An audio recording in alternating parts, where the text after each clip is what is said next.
नमस्कार विद्यार्थी मित्रांनो, एमपीएससी कडनं कंबाईनची जाहिरात येते आणि या कंबाईन मधलं ग्रुप सी चं पद आहे उद्योग निरीक्षक, त्याला आपण IO इंडस्ट्रियल ऑफिसर म्हणतो. या पदाबद्दल आपण सर्व माहिती या व्हिडिओच्या माध्यमातून समजून घेऊया. सो काय काय बघणार यामध्ये: शैक्षणिक पात्रता, वयोमर्यादा, शारीरिक पात्रता, पगार, कामाचं ठिकाण, पदोन्नती, परीक्षा पद्धत आणि निवड पद्धत कशी असणार. सो व्हिडिओ शेवटपर्यंत बघा. नक्कीच या पदाबद्दलची माहिती तुम्हाला 100% कळून जाईल. आणि याच्याबद्दल अजून काही तुमच्या मनात प्रश्न असतील तर कमेंट बॉक्समध्ये टाका, त्याचे उत्तर पुढच्या व्हिडिओमध्ये नक्की देण्याचा प्रयत्न करेल.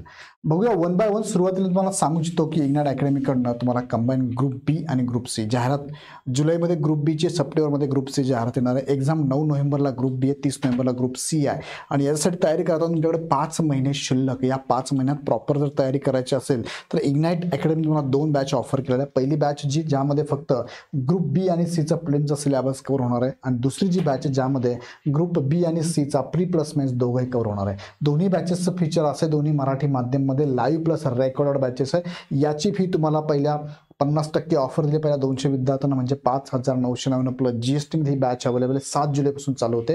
ही पण बॅच तुम्हाला त्याच फीमध्ये फी तुम्हाला 1,000 जास्त, म्हणजे 6,999 प्लस GST मध्ये आहे. बॅच 7 जुलैपासून चालू होते. मात्र दोघांमधला फरक एकच की पेपर 2 जो आहे ना, म्हणजे मेन्स हा पेपर 1 मराठी इंग्लिश, तो तुम्हाला इथं ॲड करून फक्त 1,000 रुपयात अवेलेबल आहे. सो लगेच बॅच जॉईन करा.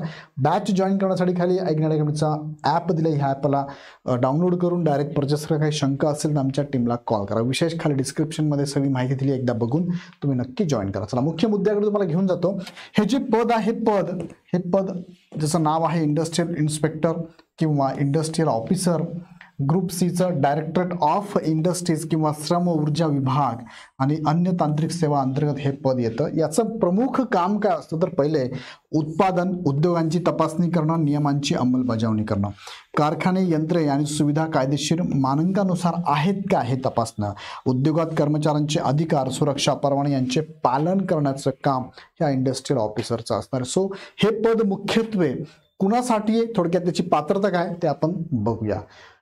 ही जी जाहिरात आहे ही MPSC कडनं येते. उद्योग निरीक्षक उद्योग संचालनालय यांच्याकडनं ही जाहिरात आहे.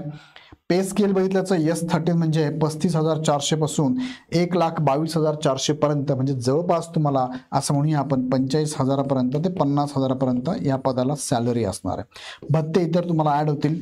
राज्य शासनाच्या उद्योग संचालनाच्या महाराष्ट्रातील कोणत्याही कार्यालयात तुम्हाला इथे नियुक्ती होऊ शकते. आणि ज्येष्ठता पात्रतेनुसार उद्योग अधिकारी, तांत्रिक गट ब आणि त्यावरच्या पदावर सुद्धा तुमचं काय होतं, प्रमोशन होऊ शकतं, पदोन्नती होऊ शकते. आता जर मला ह्या पदासाठी तयारी करायची असेल तर मला काही मुद्दे महत्त्वाचे पात्रतेबद्दल, ज्यात शिक्षण, वय आणि शारीरिक पात्रता काय असू शकते. त्यामधला पहिला मुद्दा शिक्षणासंदर्भातला आहे. उद्योग निरीक्षक ही गट क चं पद, त्याला शिक्षण काय लागतं बघा. संविधानिक विद्यापीठाची, आता विद्यापीठाची अभियांत्रिकीमधील किंवा तंत्रज्ञानामधील किमान कमीत कमी काय पदवी म्हणजे काय, डिप्लोमा तुमच्याकडे असणं गरजेचं आहे. बरोबर आहे. पदवी आणि पदविका, डिप्लोमा. पदवी असेल तर तुम्ही फॉर्म भरू शकता, काही प्रॉब्लेम नाही. किंवा सायन्स विद्यार्थी, सायन्सचा जो विद्यार्थी आहे, सायन्सचा विद्यार्थी, पदवी असणारा हा विद्यार्थी सुद्धा या ठिकाणी फॉर्म भरू शकतो. आता त्यांनी सांगितलंय की अभियांत्रिकीमधलं जे स्थापत्य अभियांत्रिकी म्हणजे सिव्हिल इंजिनिअरिंग आहे, सिव्हिल इंजिनिअरिंगचा विद्यार्थी चालणार नाही. आणि स्थापत्य अभियांत्रिकीमधील विषयांच्या गटांशी संलग्न असलेले वास्तुविद्या, नगर रचना इत्यादी विषयाव्यतिरिक्त हे विषय चालणार नाही असं त्यांचं म्हणणं आहे. सो इंजिनिअरिंगचा डिप्लोमा झालेला विद्यार्थी चालतो, आणि ग्रॅज्युएशनमध्ये सायन्सचा ग्रॅज्युएशन जो विद्यार्थी, तो विद्यार्थी फॉर्म भरू शकतो. इंजिनिअरिंगचा पदवी असणारा विद्यार्थी सुद्धा इथे फॉर्म भरू शकतो. दुसरा मुद्दा आहे की याला वयोमर्यादा काय, तर याला वयोमर्यादा बघा, तुम्हाला 19 वर्षापासून ओपनला 38 आणि कॅटेगरीला 43 वर्षापर्यंत ह्या पदासाठी फॉर्म भरता येणार आहे. या पदासाठी शारीरिक पात्रतेची अजिबात गरज नाहीये. सो दिव्यांग उमेदवार सुद्धा या पदासाठी फॉर्म भरू शकतो. यामध्ये प्रकल्प, भूकंप आणि अंशकालीन कर्मचाऱ्यांना आरक्षण असतं का, तर आरक्षण नसतं. तुम्हाला मी डायरेक्टली ऍड दाखवतो. ही 2024 ची जाहिरात आहे. 39 पदं होती उद्योग निरीक्षक या पदासाठी. उभं आरक्षण आपण जर बघितलं तर यामध्ये उभ्यामध्ये SC, ST, NTच्या अ, ब, क, ड, OBC, SBC, SCBC, त्यानंतर EWS आणि ओपनच्या विद्यार्थ्यांना इथे जागा असतात. हे उभं आरक्षण, आडवं आरक्षण मध्ये बघा जनरल आहे, महिलांना आहे, खेळाडू, माजी सैनिक, दिव्यांग, अनाथ या उमेदवारांना इथे आरक्षण असतं. शुल्क फी पूर्व परीक्षेला ओपनसाठी 394 प्रिलिमला आहे, 544 मेन्सला आहे. कॅटेगरीला 294 प्रिलिमला आहे, 344 मेन्सला फी असणार आहे. माजी सैनिकांना 394 ओपन, कॅटेगरीला 294 आणि फक्त गट क संवर्ग माजी सैनिक 44 रुपये फी आहे. या पदाची एक्झाम पद्धत कशी बघा, परीक्षा पद्धत काय, तर यामध्ये संयुक्त पूर्व परीक्षा आणि मुख्य परीक्षा. पूर्व परीक्षा 100 मार्कांची, मुख्य परीक्षा 400 मार्कांची, 2 पेपर असतात मुख्य परीक्षेला. मग वन बाय वन आपण बघूया की पूर्व परीक्षा कशी होते. बघा त्यामध्ये पूर्व परीक्षा ही संयुक्त पूर्व परीक्षा असते. संयुक्त म्हणजे काय, तर ग्रुप बी आणि ग्रुप सी ची एकत्र परीक्षा असते. मग यामध्ये क्वेश्चन पेपर एकच असतो, सामान्य क्षमता चाचणीचा 100 प्रश्न, 100 मार्कांना, पदवीपर्यंत प्रश्नांची काठिण्य पातळी असते. क्वेश्चन पेपर दोन्ही लँग्वेजमध्ये म्हणजे मराठी इंग्लिशमध्ये एका तासामध्ये तुम्हाला MCQ पॅटर्नमध्ये म्हणजे एक क्वेश्चन सोडवायला तुम्हाला 36 सेकंद इथे वेळ मिळतो. ओके, मग प्रिलिम एक्झाममध्ये 100 गुणांच्या आधारे मेरिट थ्रू तुमचं सिलेक्शन मेन्सला होतं. पण प्रिलिमची जी परीक्षा पद्धती नेमकी कशी असते थोडक्यात बघूया आपण. प्रत्येक चुकीच्या उत्तराकरिता 1/4 निगेटिव्ह मार्किंग आहे. एकापेक्षा जास्त उत्तरं दिली म्हणजे ऑब्जेक्टिव्ह क्वेश्चन आहे, एका प्रश्नाचं उत्तर एकच असतं, तुम्ही जर जास्त उत्तर दिली तर ते चुकीचं ठरवून त्याला सुद्धा 1/4 निगेटिव्ह आहे. उत्तर चुकीचे समाजातील. दुसरं, तुम्हाला अंतिम गुणांची बेरीज अपूर्णांकात आली तर ती अपूर्णांकातच राहणार आहे आणि तुम्ही एखाद्या प्रश्नाचं उत्तर जर दिलं नाही तर तुम्हाला मार्क मिळत पण नाही आणि निगेटिव्ह मार्किंग सुद्धा लागू नाही. ओके, इथपर्यंत क्लिअर झालं इंडस्ट्रियल ऑफिसर संदर्भात. पुढचा मुद्दा आहे यामध्ये की इंडस्ट्रियल ऑफिसर मुख्य परीक्षा स्वतंत्र होणार आहे. म्हणजे ग्रुप बी आणि सी ची पूर्व परीक्षा एकत्र होते पण मुख्य परीक्षा मात्र सेपरेट होणार आहे. मग पूर्वमधून मुख्य परीक्षेसाठी निवड कशी केली जाते तर त्यामध्ये बघा प्रिलिमला आणि मेन्सला बघा. प्रिलिमला साधारणतः आपण असं कन्सिडर करूया की जागा आलेल्या आहे 50 आणि फॉर्म भरण्याची संख्या आपण असं म्हणूया की 10,000 आहे. मग प्रिलिम तर 10,000 विद्यार्थी एक्झाम देणारच आहे, पण मेन्सला किती देतील तर मेन्सला उपलब्ध जागेच्या 12 पट उमेदवार जातात. जर 50 जागा असेल तर 12 पंच 60 म्हणजे 600 विद्यार्थी मेन्सला जातील. इथे जे बॅलन्स उरलेले विद्यार्थी आहे त्या विद्यार्थ्यांनी पुढच्या वर्षी परत प्रिलिम पासून तयारी करायची. मग मेन्सला साधारणतः 12 पट उमेदवारांची निवड केली जाते.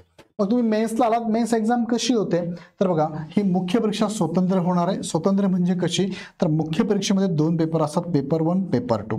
पेपर 1 जो आहे त्यामध्ये मराठी आणि इंग्लिश असतं. मराठी 50 प्रश्न, इंग्लिश 50 प्रश्न, प्रत्येकी 2 मार्काला, 100 मार्कांना. मराठी 12वी दर्जा आणि इंग्लिश पदवी दर्जाचा आहे. लँग्वेजचे पेपर लँग्वेजमध्येच होतात. दोघे पेपरला प्रत्येकी 1-1 तास आहे. ऑब्जेक्टिव्ह क्वेश्चन पेपर आहे, एका प्रश्नापरत इथे सुद्धा 36 सेकंद तुम्हाला वेळ मिळतो. दुसरा जो पेपर आहे तो सामान्य अध्यायांचा 100 प्रश्न 200 मार्कांसाठी पदवी लेवलपर्यंत आहे आणि question paper Marathi plus English दोन्ही मीडियममध्ये अवेलेबल आहे. मग हे दोन्ही पेपर एकाच दिवशी होतात. 200 मार्कांची ही एक्झाम असते. याला मुलाखत असते का नाही, फक्त PSIला मुलाखत असते. मग या 200 मार्कांवर तुमचं मेरिट लागतं आणि तुमचं डायरेक्ट सिलेक्शन होतं. डायरेक्ट तुमची काय होते, निवड होते. आता तुमच्या मनात प्रश्न असेल सर प्रिलिमला तुम्ही क्वेश्चन पेपर सांगितला, मेनचे क्वेश्चन पेपर सांगितले, पॅटर्न सांगितला, पण याचा सिलेबस सांगा, याचे सब्जेक्ट सांगा. तर याच्यासाठी सेपरेट व्हिडिओ माझा येणार आहे आणि तो बघण्यासाठी तुम्हाला चॅनल सबस्क्राईब करणं गरजेचं. सो लगेच चॅनल सबस्क्राईब करून ठेवा आणि पुढचा व्हिडिओ पण बघा. पुढे घेऊन जातो तुम्हाला मी. मग येथे मुख्य परीक्षा पद्धत कशी, याला सुद्धा चुकीच्या प्रश्नाला 1/4 निगेटिव्ह आहे. एकापेक्षा जास्त उत्तर दिली तर 1/4 निगेटिव्ह आहे. गुणांची बेरीज अपूर्णांकात असेल तर अपूर्णांकातच राहणार आहे आणि तुम्ही एखाद्या प्रश्नाचं उत्तर दिलं नाही तर तुम्हाला तिथे मार्क मिळत पण नाही आणि वजा पण होत नाही. चला पुढच्या मुद्द्याकडे घेऊन जातो. इंडस्ट्रियल ऑफिसर पदासाठी मुलाखत असते का तर याचं उत्तर आहे नाही, मुलाखत नसते. मग निवड पद्धत कशी, थोडक्यात निवड पद्धत समजून घेऊया. तुमची निवड कशी होते त्यामध्ये बघा, तुमची पूर्व परीक्षा ही जी असते ही फक्त चाळणी परीक्षा, याची मार्क फायनलमध्ये पकडत नाही. मात्र मुख्य परीक्षा जे 400 आहे 400 मार्कांवरती फायनल मेरिट लागत असतं. म्हणजे तुम्हाला मुख्य काय महत्वाचा मुद्दा काय, मुख्य परीक्षा. पण निवड होताना 400 मार्कांवरती पहिले सर्वसाधारण गुणवत्ता यादी लागते पहिल्या नंबरला. नंतर विद्यार्थ्यांना वेळ दिला जातो. विद्यार्थ्यांना वेळ देऊन तुम्हाला त्यानंतर प्रोव्हिजनल म्हणजेच तात्पुरती निवड यादी लावली जाते. बरोबर, तात्पुरती निवड यादीच्या अगोदर तुम्हाला फक्त काय पसंतीक्रम द्यायचा असतो. पसंतीक्रम ज्याला 7 दिवस वेळ दिला जातो. मग त्या आधार तुमची तात्पुरती निवड यादी, तात्पुरती निवड यादीनंतर तुम्हाला 7 दिवस दिला जातो ऑप्टिंग आउटसाठी. तुम्हाला हे जर पद नको पाहिजे असेल, दुसरी कुठे तुमचं सिलेक्शन झालं असेल तर तुम्ही इथे ऑप्टिंग आउट करू शकतात. आणि मग त्याच्यानंतर तुमचं शिफारस यादी म्हणजे फायनल रेकमेंडेशन लिस्ट लावली जाते. त्यानंतर DV आणि तुमची डायरेक्टली नियुक्ती करण्यात येते. मग आता इथे लक्षात घ्या की तुम्हाला प्रिलिम मधून मेन्स मध्ये जाताना इथे 12 पट उमेदवार जातात, पण इथे अजून एक शतमत पद्धत लागू करण्यात आलेली आहे, ज्याला आपण पर्सेंटाईल सिस्टम म्हणतो, जी की ओपनचा कॅन्डिडेट असेल तर त्याला 35 शतमत मार्क पाहिजे, कॅटेगरी असेल 30 शतमत मार्क पाहिजे, त्यानंतर तुम्ही दिव्यांग आणि स्पोर्ट पर्सन असाल तर 20 शतमत पाहिजे आणि अनाथ असाल तर 30 शतमत पाहिजे. या पदासाठी इथे आरक्षण नसल्यामुळे हे तुम्हाला मी सांगत नाही. मग आता पर्सेंटाईल पद्धत काय आहे, शतमत पद्धत काय, आता 3 दिवसापूर्वी व्हिडिओ घेतलाय, तेवढा जाऊन लगेच बघा. त्या व्हिडिओमध्ये सगळं डिटेल्स मध्ये सांगितलेलं आहे. त्या व्हिडिओत तुम्हाला सगळे आयडिया येऊन जाईल की पर्सेंटाईल म्हणजे काय. जो टॉपर असतो त्या पेपरमध्ये, मग पेपर मेन्सला 2 पेपर आहे, जो टॉपर त्या टॉपरच्या अगेन्स्ट 35 शतमत मार्क तुम्हाला पाहिजे, 30 शतमत तुम्हाला मार्क पाहिजे असतात. सो तो व्हिडिओ बघून घ्या, त्या डिटेलमध्ये सांगितलेला आहे. आता इंडस्ट्रियल ऑफिसर मला व्हायचं आहे, सर मला सांगा पूर्व परीक्षेतून मेन्सला जाण्यासाठी मला कट ऑफ मार्क किती असावे लागतील आणि फायनलमधून मला सिलेक्ट व्हायचं असेल तर मला कट ऑफ मार्क किती असावे लागतील. मग थोडासा अंदाज पाठीमागचा घेऊया.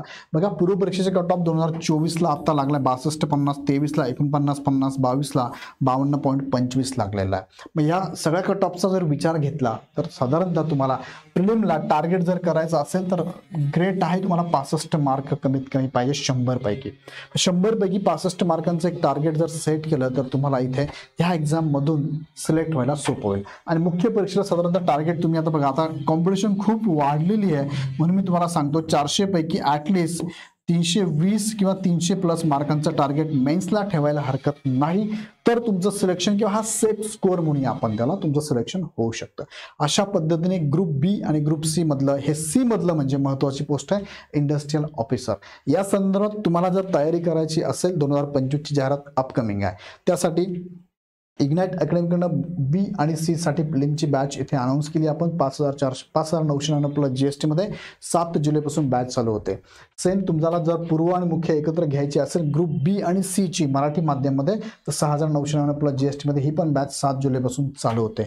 आणि बॅचेस तुम्हाला जर हव्या असेल तर तुम्ही ॲप डाउनलोड करून डायरेक्ट परचेस करू शकता किंवा आमच्या हेल्पलाईन नंबरला कॉल करू शकता 88 99 61 16. व्हिडिओ आवडला तर लाईक करा, चॅनल सबस्क्राईब करा. तुमच्या मनात अजून काही प्रश्न असतील कमेंट बॉक्समध्ये नक्की टाका. पुन्हा व्हिडिओ नेक्स्ट व्हिडिओमध्ये. धन्यवाद.